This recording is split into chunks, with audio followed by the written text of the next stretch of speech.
Hi everybody, and welcome back to Making a Graphic Novel with Alicia Dianne. I'm Alicia. I'm so glad to see you guys, and I'm so glad to be back here with you, second day in a row. We're gonna continue working on the same project we were working on yesterday, the turnaround of my character, my very mysterious character Uzuri. So she's a fun one. We started working yesterday, and we're gonna continue doing that turnaround today. So why don't we go ahead and get started? I'm going to switch my view and let's go ahead and see where we are at. I'm going to make this bigger. I love this. It's so fun. I haven't done a turnaround in a minute, so it's kind of fun to see it all coming together. See it all like just, these are all of her accessories. So I'm going to make sure that I label that. You see everything. Oh, even her pattern is on the layer below. Okay, so I'm going to go ahead and start doing the side. So there is an order when you're doing turnaround. You don't just go willy-nilly and do whatever. There's an order between the front, and then you're going to do the side, and then you're going to do those 3/4. Once you have a front, it's easy to kind of use that as a model to go ahead and do the back. And once you do 1 3/4, it's really pretty easy to swap it for the back 3/4 because you're using the same proportions. You're just flipping the angle. And if we get to that today, then I'll be able to show you exactly what I'm talking about. Let's see, this is front. I'm gonna go back to my rulers, and I would like to go ahead and these parts that I have that are for her face, I wanted to continue out all the way across so I can really see it when I'm doing the next one. I'm still a little bit under the weather. I have a cold. It's not COVID, but it does limit my breathing slightly, and I guess that can affect my speech, so I just want to forewarn you what's going on. It's nothing too bad. I just have like a little bit of, it's like sinus congestion, I guess would be the best way. So my voice is not as lovely and clear as it would typically be. Not that it's that lovely anyway, but anyway, you get the point. Alright, I'm going to extend these lines. I'm going to hold down shift so that they stay straight all the way across, because that's what I'm looking for. And I'm going to just hold it, shift, all the way across. I forgot to take off the dissolve, so I'm going to do that again. Turn that brush to normal. Dissolve is great for doing the sketching and doing the sketch work, but it's not great for doing like a perfectly straight line, because it's not what I want. Alright, now that's better. I want it to be completely straight all the way across.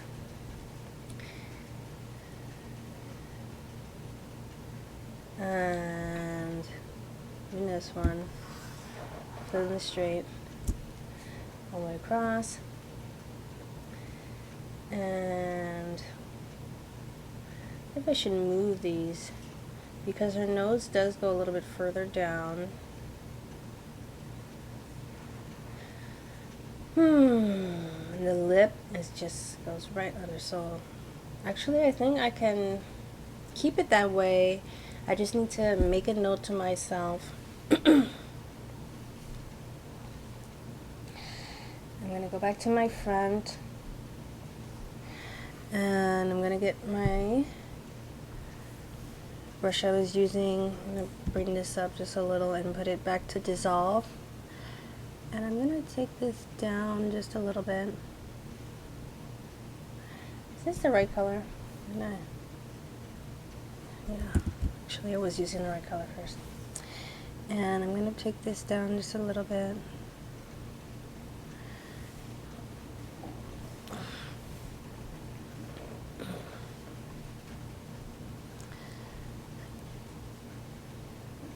I'm gonna try and make it as even as I can. Alrighty. What about that eye? Does that eye need to come down some? That eye does. And her lazy eye is kind of like it's a little bit higher, so I think that might be fine.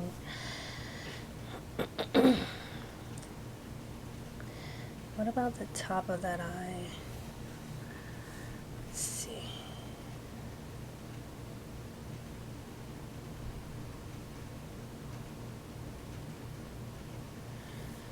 Let's see. Let me make sure that the top of the eye is kind of even as well. Oh, it's not. The top of the eye is all the way down here. Oh, wow. So that's kind of a big difference. So I'm just double checking all this stuff because I'm still on the rough. And it's good to do it while you're still on the rough.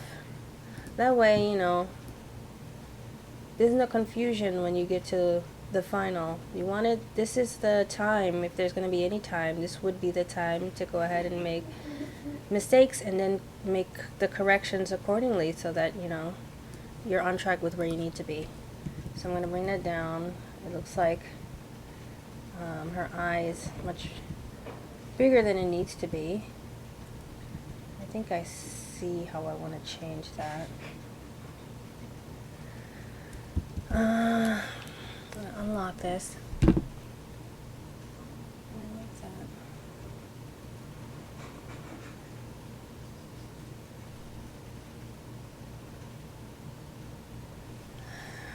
Alrighty.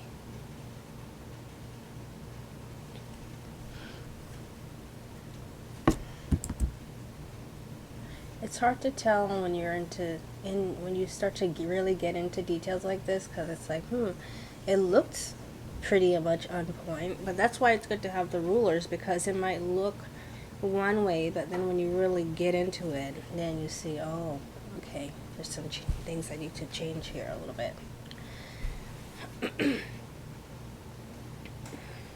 Alright, I'm glad I did that. I'm glad I added those rulers for her face. Takes away any confusion that there might have been for me. You're really clearing up the confusion for yourself, because especially if you're doing your own comic, you're doing your own graphic novel, and you're the only one doing the drawings. I mean, all of these notes, which is basically, this is what this is making notes, just making visual notes. They're all for your own self, really, to save yourself, you know, from getting confused while you're in the midst of all this, in the midst of doing all your cleanups and characters and poses in your book or book series. Alright, I think I'm good with this. I think I'm happy with it. And I'm going to go ahead and move. Her lip actually could be bigger. Now that I'm here and looking at it closer, I'm seeing things that I didn't see immediately yesterday. So that's a good thing. It always helps to give yourself a little bit of breathing time, because you definitely see things from one day to the next.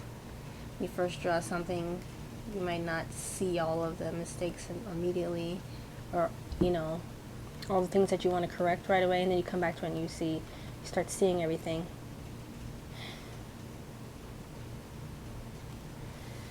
So definitely that top lip should be bigger. So that's what I'm doing here.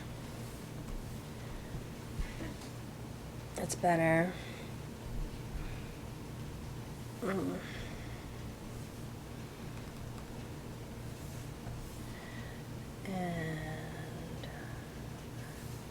what else? I'm so excited for this one. This one is more edgy than the first one. The first book is pretty edgy, because, you know, right off the bat there's like murder. But this one is even deeper, because this one goes into family trauma, and It's with one of my not as potent characters. It's with actually one of the supporting characters. She's actually, really rambunctious. She's outgoing. She's, you know, 13 and boy crazy, or almost 13, when you have a birthday coming up and you just consider yourself to be that age anyway. She's like going on 13. She's boy crazy. She's super outgoing and funny and all this stuff, but she has some family trauma that's going on that gets revealed in this book. And I like it because you don't expect it, but once you learn about it, it makes sense. I think it kind of lets you in a little bit on the character and why she is the way she is and why she does the things that she will do. I don't know, I kind of like that kind of level of character development. To me is really exciting because I think it adds something. It definitely adds depth. I feel like I mean, I'm nowhere on this guy's level, but it just makes me feel like I am taking on the spirit animal of George R.R. Martin, and just kind of like playing with that, with his attention to character development. Obviously, I'm not George R.R. Martin, but yeah, he is one of my favorite, oops, wrong layer, writers, and really admire what he does, and I hope to, to take inspiration from him, because why not? Why not like take inspiration from your favorite writers? But definitely, I didn't realize it at first, but I think after a while I realized, oh, I think I'm getting some inspiration from my spirit animal, George R. R. Martin. I think I have multiple spirit animals that are all humans. But yeah, I don't know why. I just feel like I want to pay attention. I mean, because for someone like me, I think character is the story. I feel like characters are the most important part of the story. Characters tell the story for you, I think. I mean, you have like your underlying your mission for the story, maybe, or you might have like a goal for your story. But the characters really, once you really spend some time developing the characters, they can really, I don't know how to explain it, but they can just give you what you need. I feel like it sounds silly, but it makes sense. It makes sense. And this is like, I think I mentioned it a few times before, but this is the first long series story that I've made. I have had only written short stories before this. And this one, when I wrote the script for it, at like coming out at final page at like 180 pages, that's why I broke it down into so many books. But each book in itself is actually just one chapter. Each book is a chapter of the bigger story. So it's exciting to kind of see it all coming together. It's exciting to see the story unfold, especially after doing multiple rewrites. It's exciting to see it all come together, and it's exciting to see like how it all visually looks. I mean, I can't imagine like someone like a George R. R. Martin who wrote everything as, a novel, and then to years later see the characters being depicted, you only imagine them in your mind, and then you see an artist bringing it to life. But that is kind of the cool thing about being a comic artist and a writer, is that you get to create these characters and their stories, and then you get to also create what they look like and see the story coming to life, in front of you. So it's kind of fun when you think about it in that way. And let's see. She has great cheekbones. I'll give her that. I wish I had like strong cheekbones. I wasn't blessed with that. I mean, I do love my face. I wouldn't change it for anything. It's not perfect, obviously. But I'm grateful for my face. But if I was to think of like, characters that I really love and women's faces that I think are amazing, I think of like the strong cheekbones. Not that well, actually, Uzuri's face is pretty amazing. I mean, her name is Beauty, by the way. It means beauty. But I do think her face is amazing. Not in a way that you might see like a typical Hollywood face or something. But it's pretty amazing. She's an older woman. I have written character sheet for just about all of my characters. And in the script, I believe that I made Uzuricious. She doesn't have an official age that she tells anyone. But I think in my head and in the script, she's 81. A hard-lived 81. If you can be in a hard-lived 81. Usually hard-lived is like, what you would think of when you think of a younger person. Oh, she's hard-lived. But Uzuri she's hard-lived. She's super hard-lived. Even though she made it, but you can't say that, some women at 80, that woman looks good for her age. You can't really say that about this one here. It doesn't apply. Her knees are here.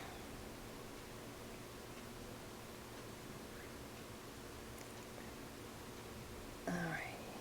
So I'm trying to think. I know her head is jolting out much further than the rest of her body. But still, where does her actual kneecap is all the way up here. Alright. So I need to put this. Actually, I need to go back to my rulers.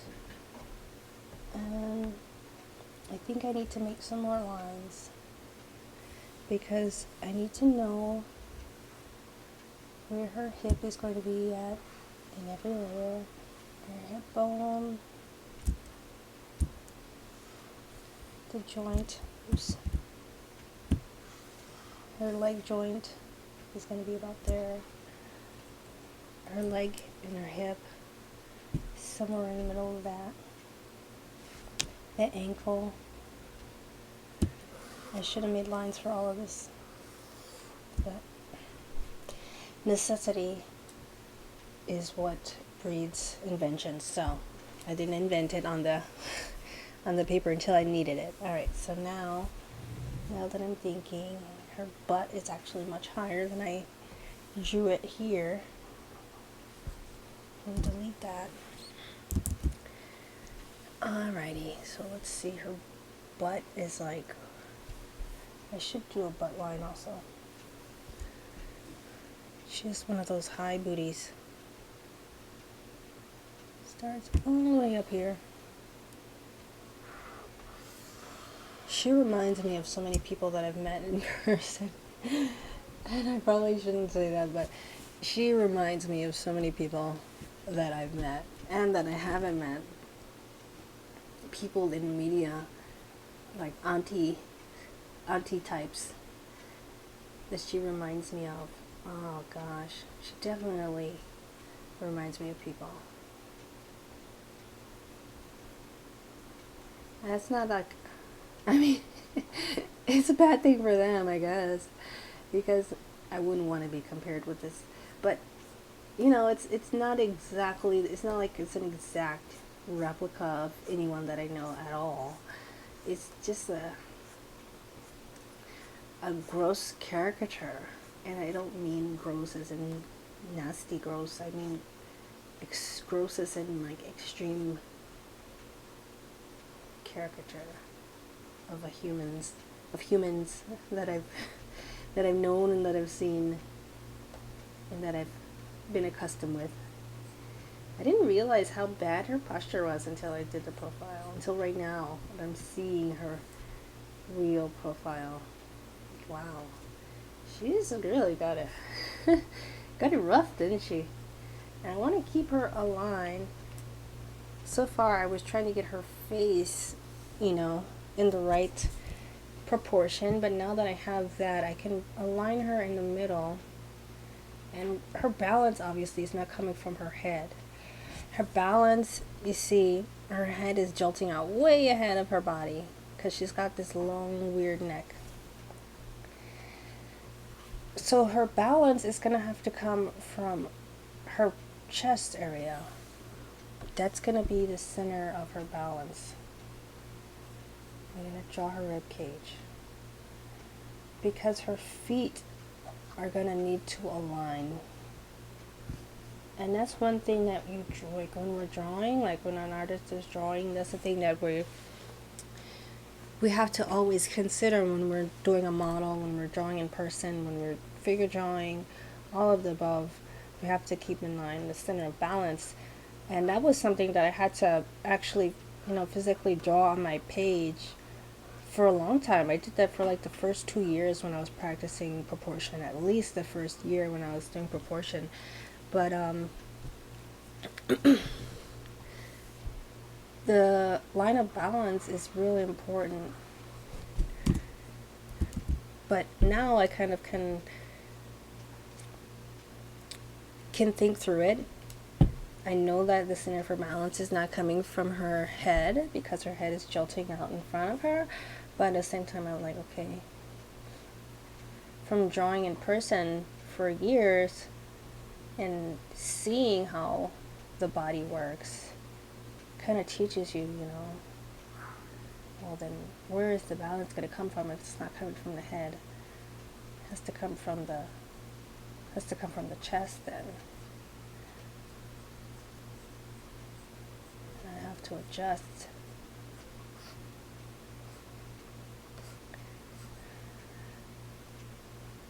And I have to play with this until like it can get something that makes sense.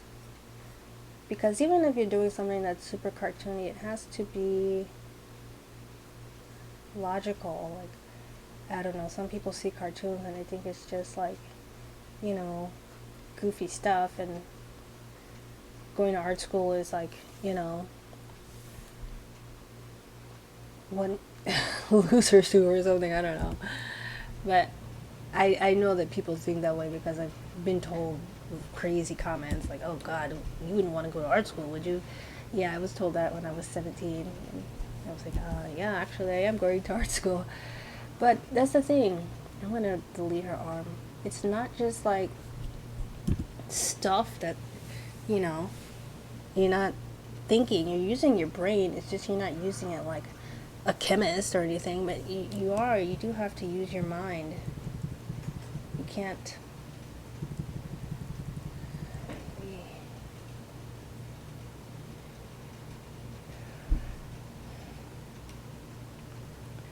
can't BS your way, because when people see something like this, they can tell.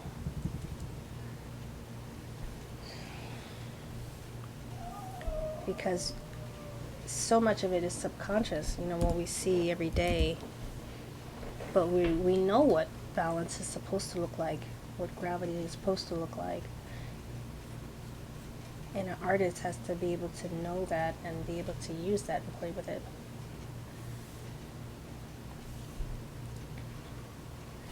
I'm gonna delete some of her extra bits until I can figure out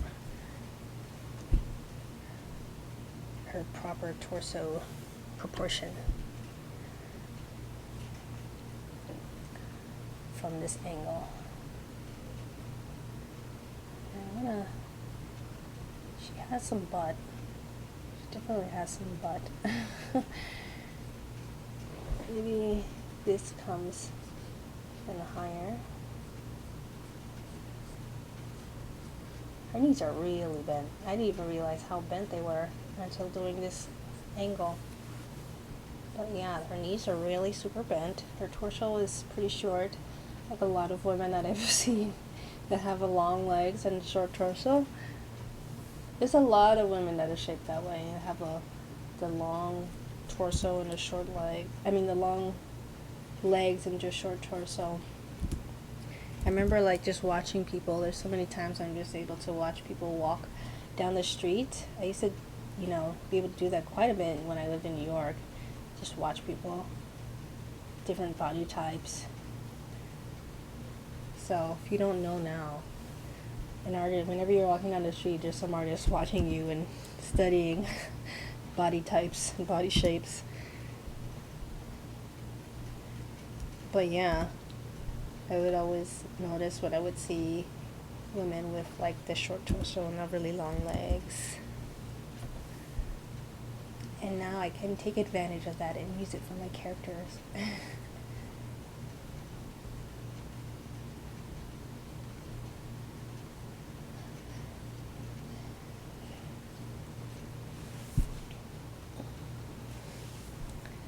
I'm trying to think if this is balanced enough for me.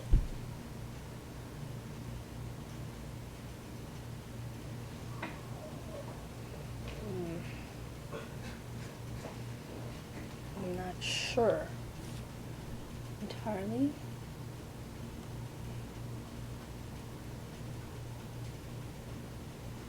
Maybe her joint is higher up.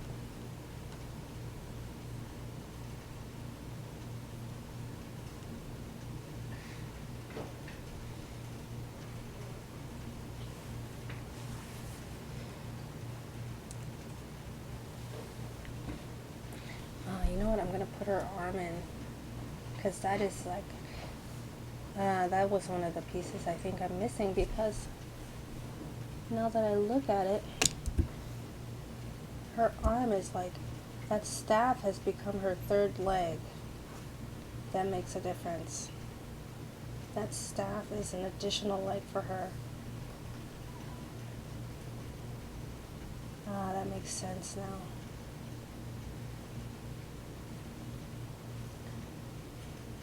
So I need to consider that when I'm looking at her full posture.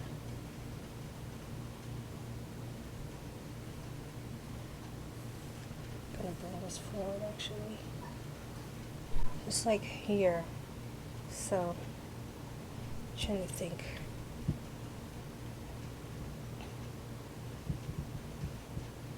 I think that's good.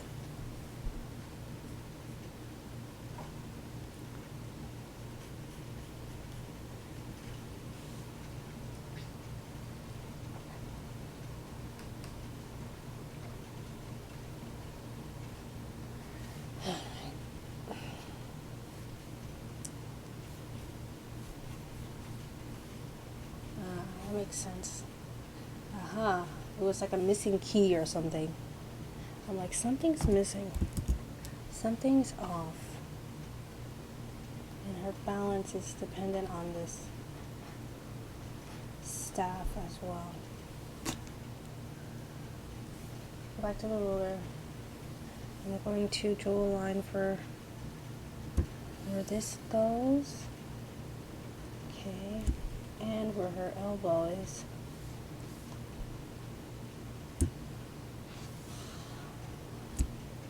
It looks like a lot of lines, but when you're keeping everything exactly the same, it will make sense.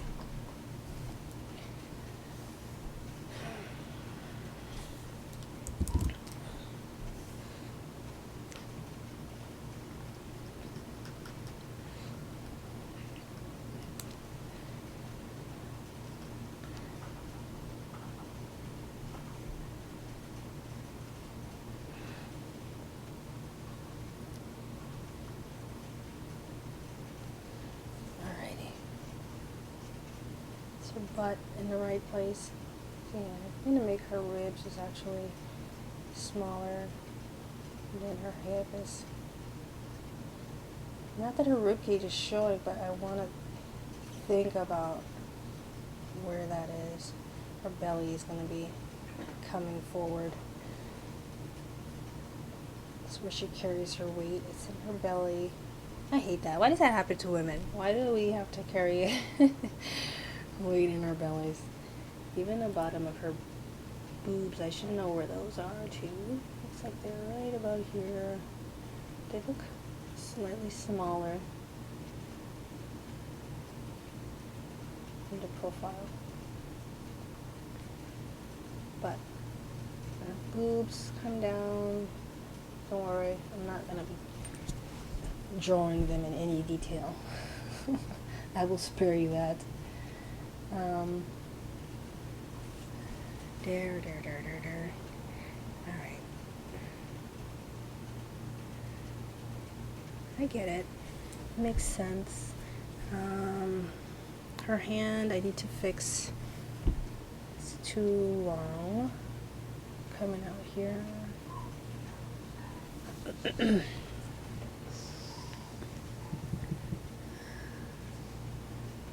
Alrighty, it's better.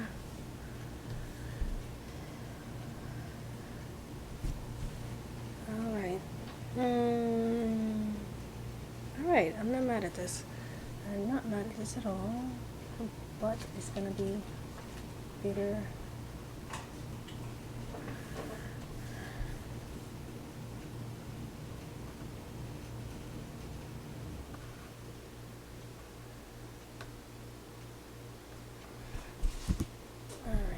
Kind of taking things out for clarity now.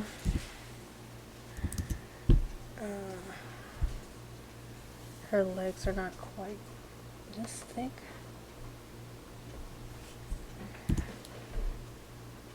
And a little frail. Take out that extra meat padding or whatever.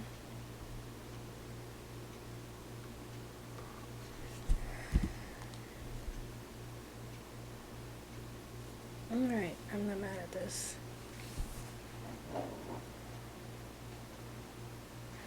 Not mad at it at all.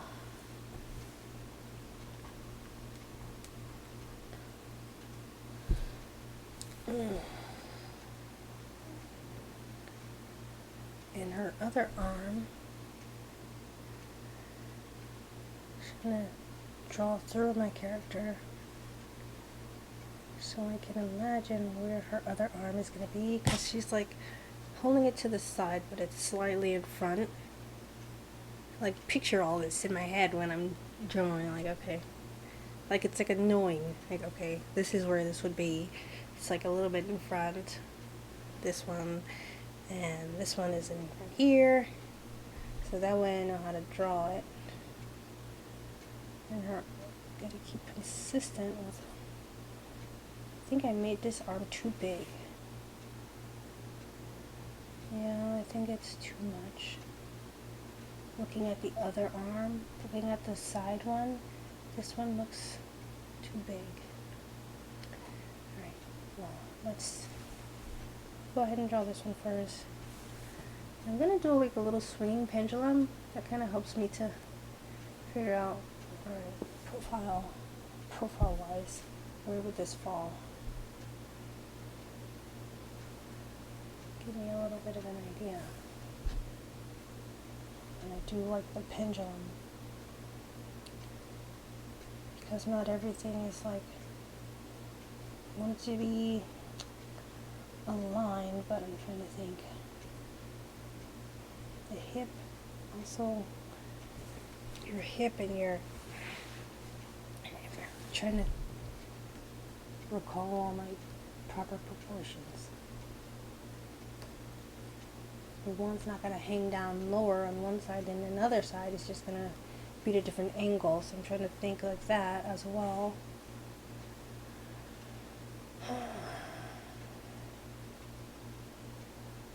Don't want to make the arm bigger because it shouldn't be bigger. It should just be angled differently. Maybe I should have done this one in a different color.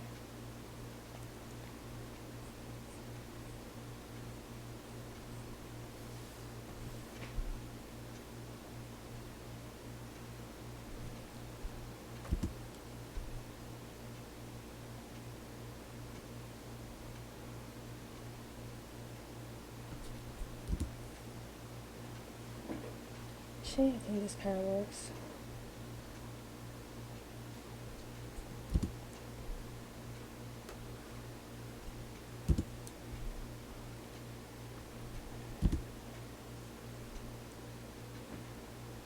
Just slightly higher up a little bit.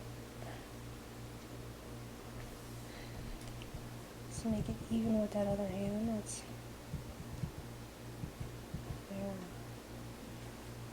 there. It's a little bit of a tangent with her torso, but let me see.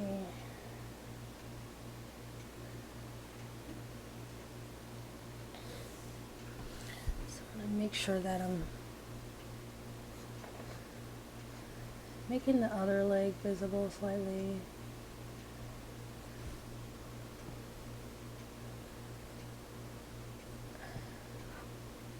So I'm aware of, where her other parts are.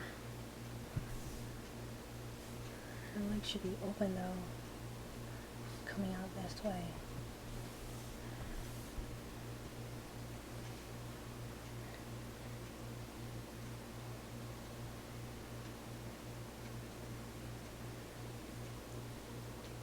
So maybe the angle of her feet should be more this way.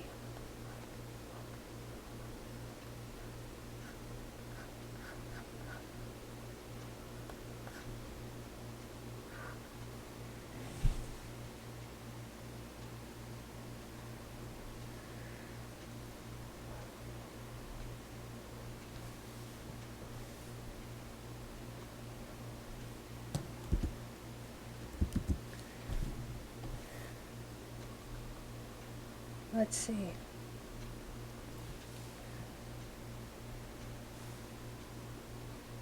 Alright. This one is wrong. I'm gonna open my soda.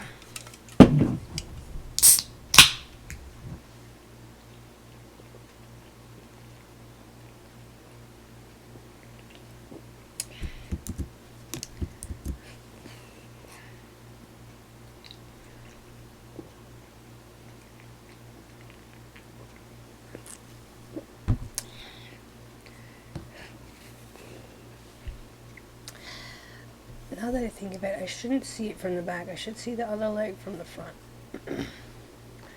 Just because of the angle that she's at. See, that one should be coming out. So her legs are opened. And maybe just a little bit that way. Alright, I think that makes more sense. For half a second she reminded me of my grandmother. Oh gosh. Rest in peace. I love my grandma. She passed away 2 months ago. My grandmother looked nothing like this, let me say that. First off, but I don't know, I saw something and it just reminded me of my grandmother for a split second. That must be getting the elderly look across then, so maybe that's a good thing. Alright, I'm going to make a new layer for her accessories because I think I'm pretty happy with the rough of her body. I think that's where it's supposed to be. I'll change the color. I'm going to go ahead and do this big face because I guess that's the most prominent, or one of the most prominent features on her as far as her accessories go.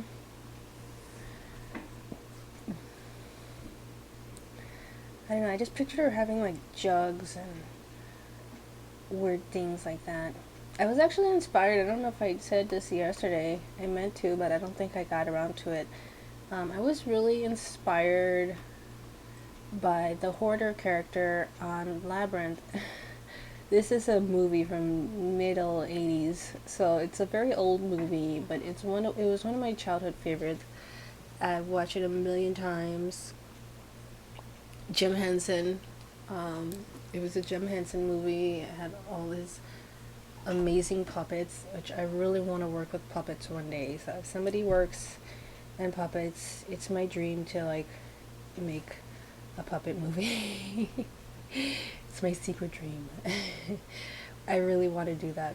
I think I would be great at like puppetry and like I want to make some sort of a combination where it's like a puppet like but like a skit show, and it's got animation, stop motion, but like it's a puppet kid show with like in the style of like Saturday Night Live. Or like In Living Color, or just like a comedy skit show with puppets. I just think that's my dream. Don't laugh at my dreams. If someone wants to do this with me, please message me.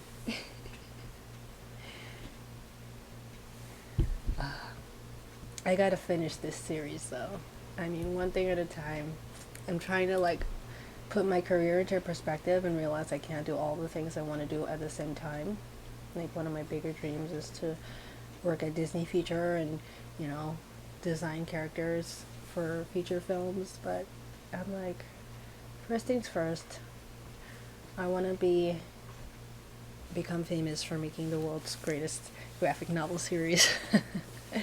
Once I accomplish that, I can go on to other things.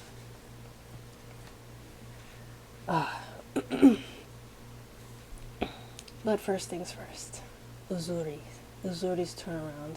I mean, I don't know what, by the time this becomes everything I want it to become, who knows if my aspirations will change, but I think I'll still want to work with puppets.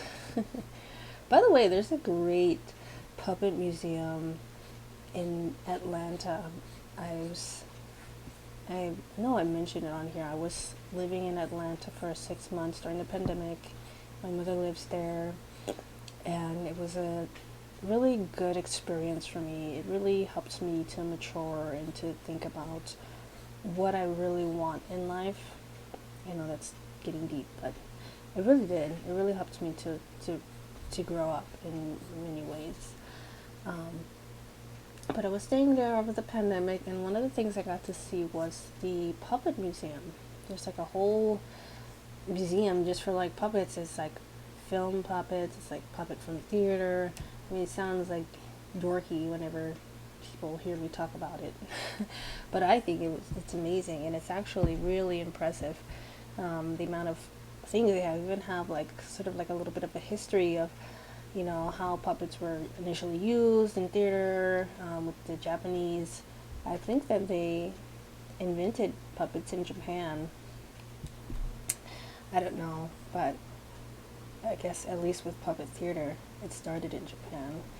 But they had some there that were hundreds of years old, like really, really old puppets. So I thought it was pretty cool. And there's like a whole section dedicated to Jim Henson. They had like a whole area that was like all about the making of The Dark Crystal, which is another Jim Henson 1980s movie.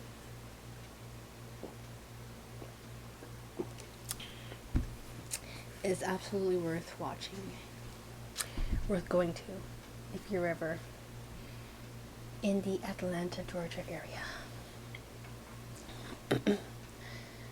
I like it a lot. And just like that, I think we're kind of done with that profile. So that's kind of nice, you see? It's not too challenging. Not too much.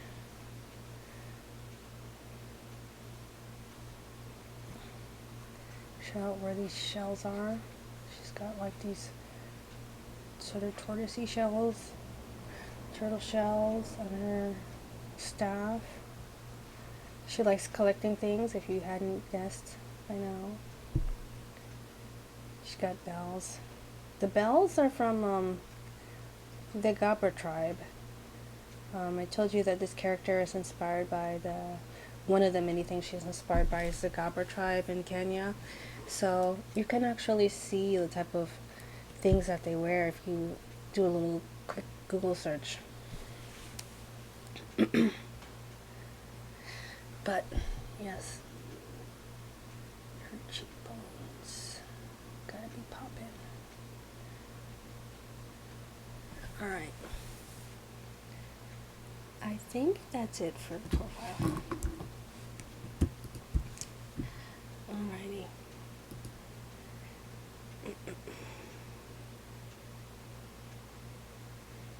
Oh, what do I do? Alright, profile.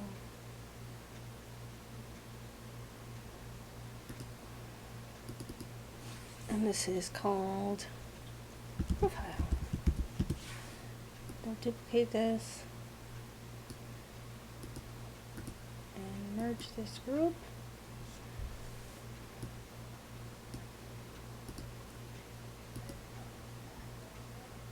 That way I'm going to be able to make the 3/4 view.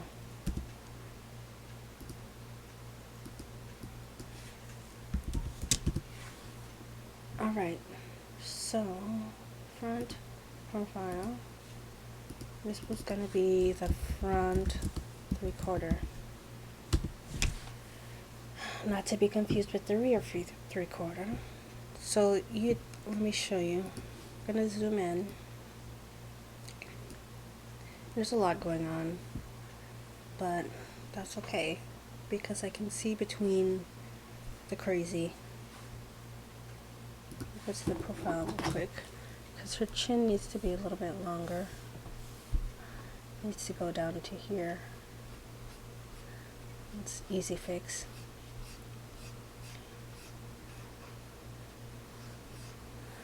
But I'm gonna lock these because I don't want to mess with them. Alright, so now I have a front, I have a 3/4. They're in the position they're supposed to be in.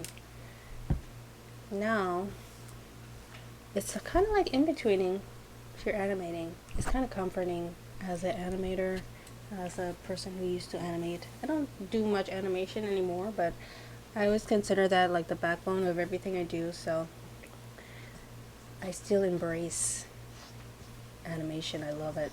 I love the form, but no, I just consider myself to be more of an illustrator.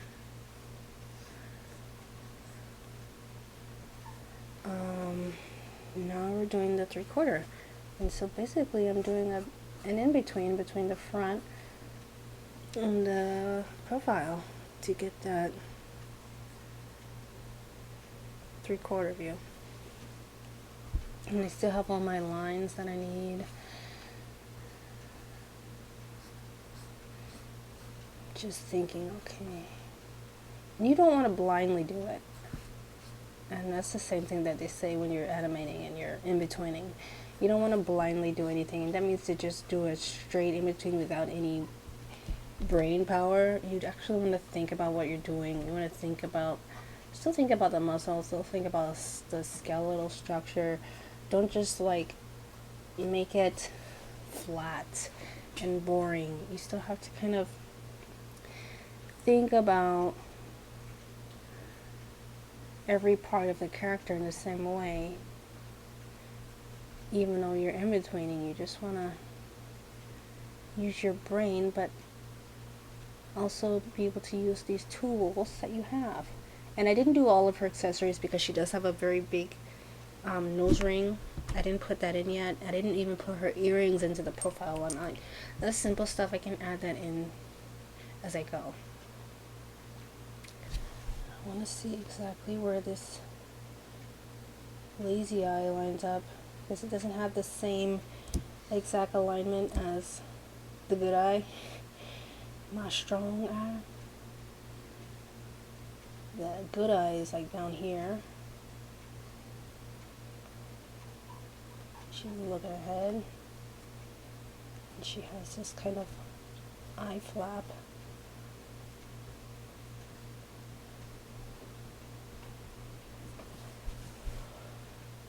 ears also. Thinking about those. I don't think I did an ear line, but that's simple enough that I can add it in. So creepy, like. I know I'm not just noticing that right now, but the more I look at her, I'm like, hey, she's kind of scary. I said yesterday she's intimidating, but I think if I saw her in a dark alley, I would be very frightened for my life and my afterlife.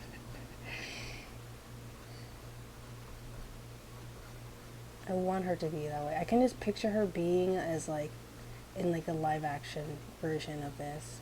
I was trying to imagine it. I don't know if this is like too dramatic or too wishful thinking for me, but I think why not? I think if you don't kind of try to imagine these things, then if you can't see it, then nobody will be able to see it, basically.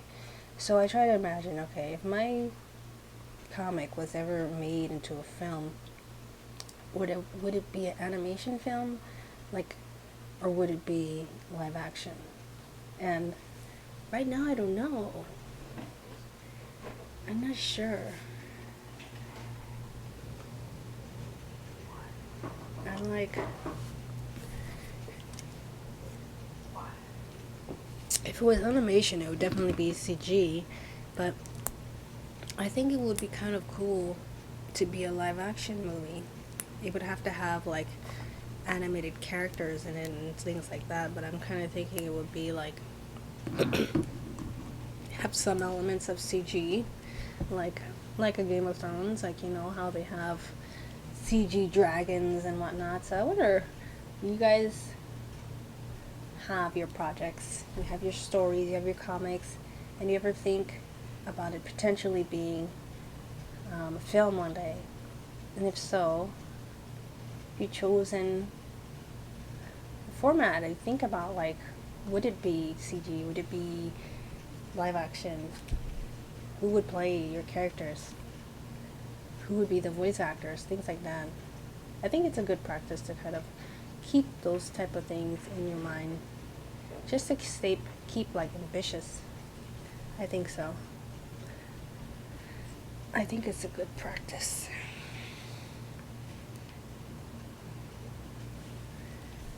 Her nostrils are too low.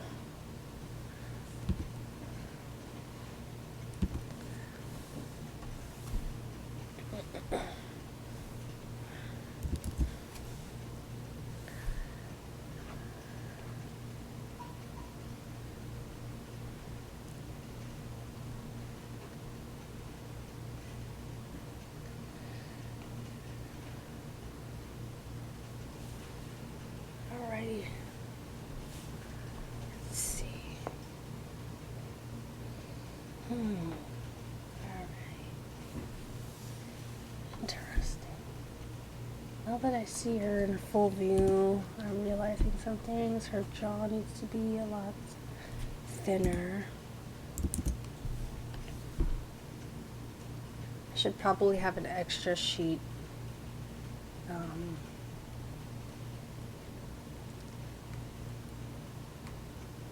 of her character model, because when I'm doing this close-up I can't see the original model. I want to keep that handy and in mind in all of my turns.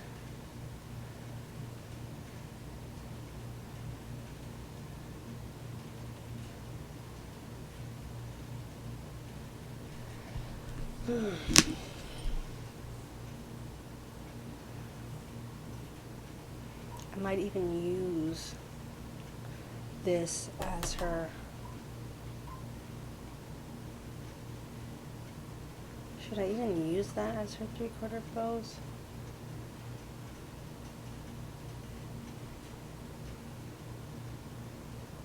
I'd have to change some things, but I think it would be a good idea.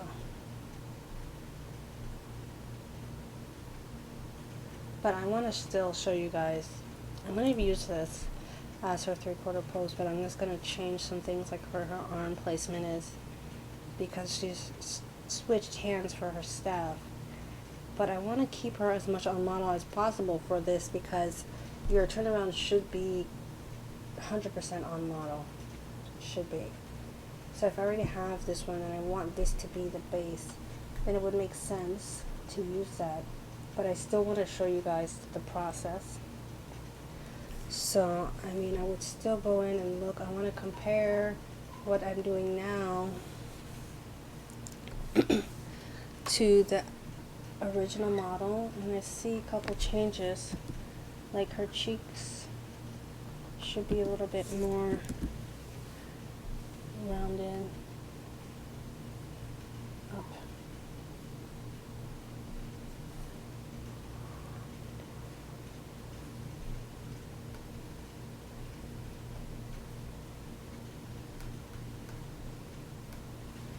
And I can take those off and see how accurate it is. It's still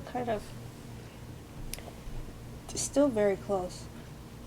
Just want to make sure that it's completely 100% spot on. Her head should be thinner. I see some changes in the shape of her skull that I want to change.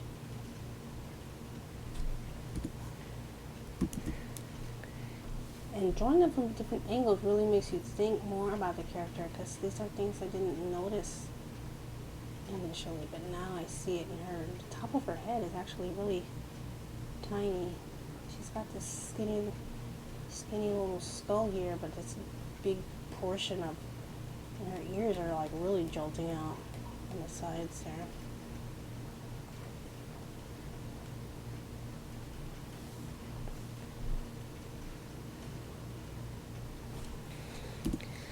Alright, so quickly I'm still going to go through the full pass of her torso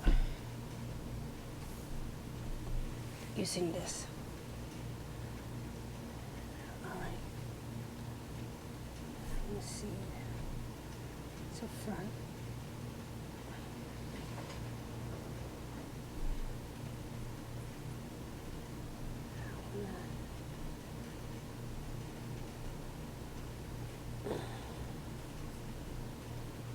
Imagine her body this way. Front torso. Her legs would be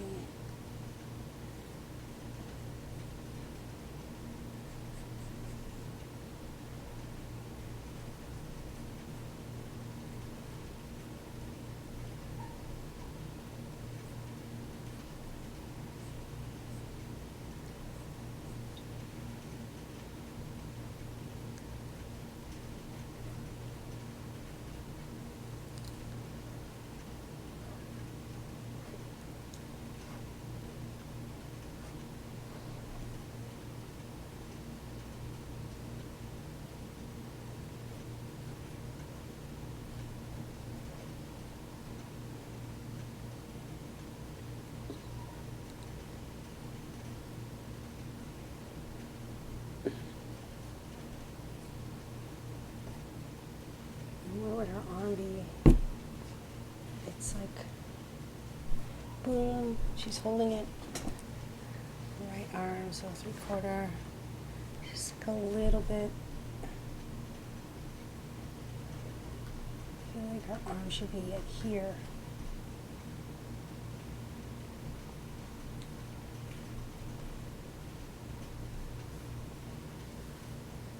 So staff is coming down this way.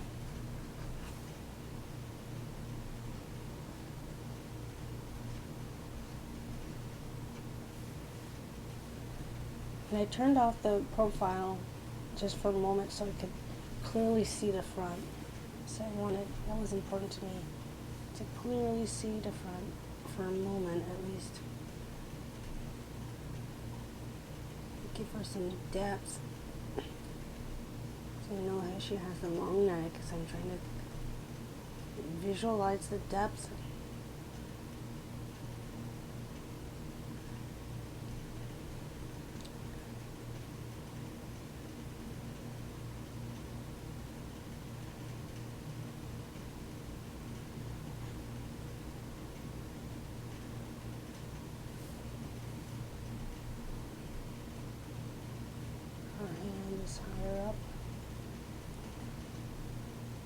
be a bad idea either to know exactly where her hand is falling each time.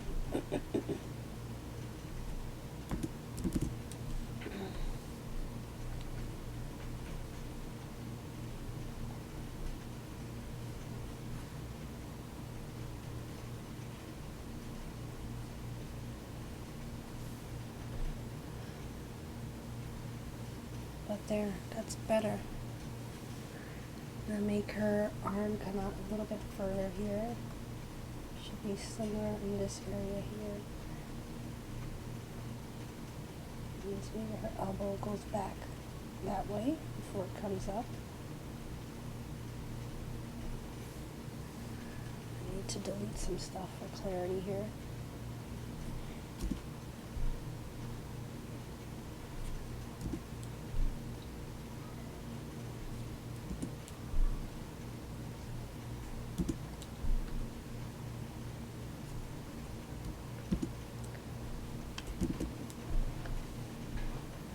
Is here, so arm is behind it.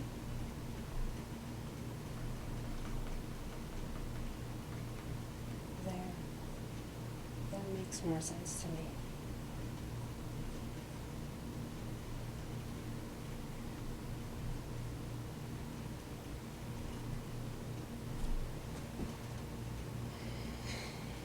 If you can get it. Hopefully it makes sense to you too. I wanted to get that picture clear for myself so that everything makes sense where it's lined up. And even though I have already a 3/4 view of her, that's like the base model, I still want to be able to figure this out and change her pose. You won't be confused by your drawings.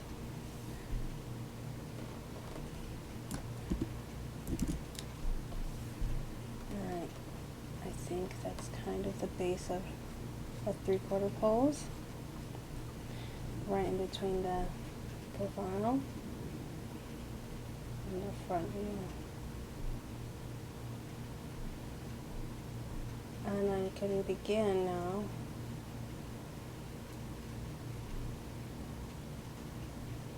to plug in some of her accessories.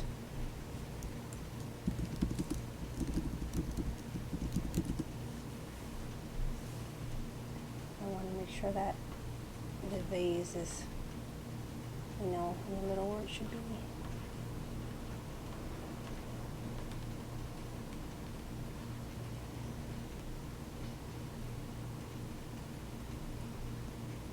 Keeping that sort of in-betweening mindset in mind where things are going.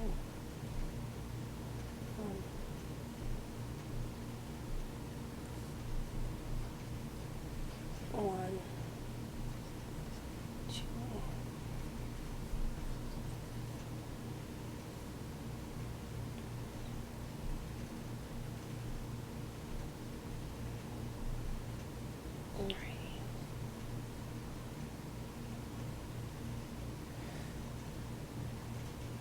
Comes across, straps.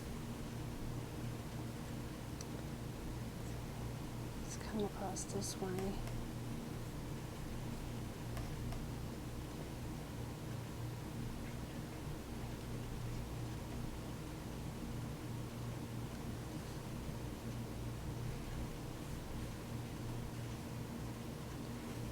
Bracelets.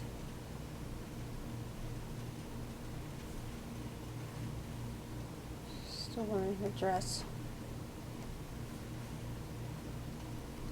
So keep that in mind. Dress falls off of the legs. Think about how the fabric is falling off of different parts of the body.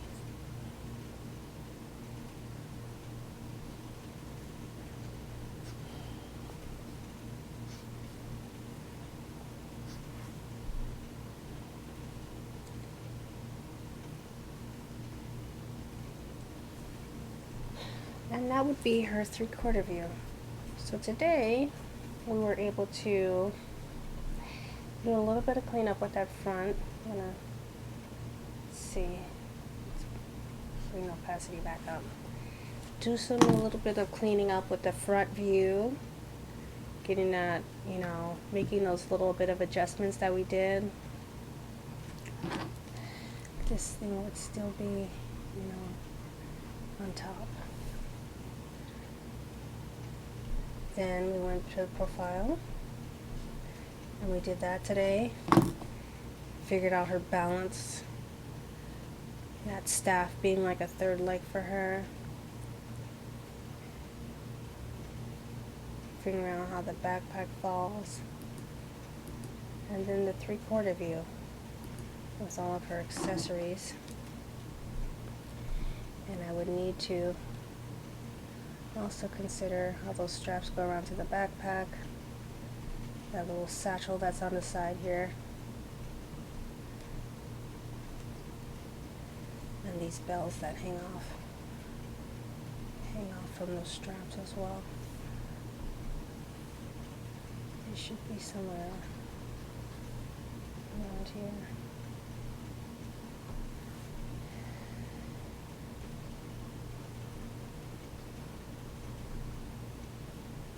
She's got 3 of them.